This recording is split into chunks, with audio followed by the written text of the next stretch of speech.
During the 2 days Ellington's body had lain in state at the funeral home, it was estimated that more than 10,000 people had paid their respects. Today, Duke's family and friends, including Count Basie, combined to take part in a huge funeral procession. In his more than 50 years of band leading, Duke Ellington wrote more than 2,000 songs and many concert pieces.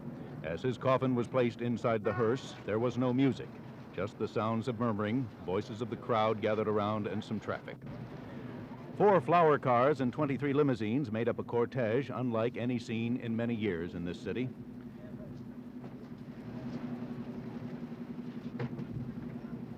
It was a gray and a cold day as the procession moved through the streets of Manhattan, some of the streets that Duke had written about, and over the subways where the now famous A train still runs.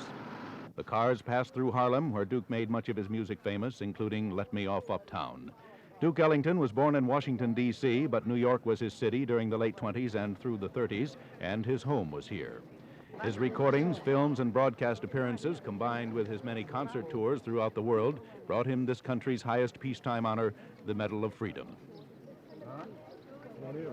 The funeral services were performed at the Church of the Cathedral of St. John the Divine, where his second sacred concert was played a few years ago.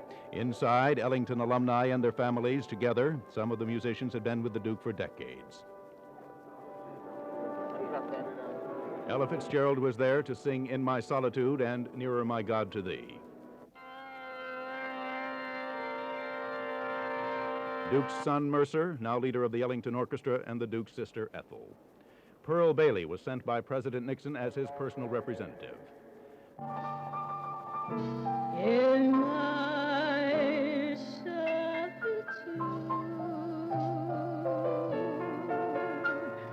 you taught me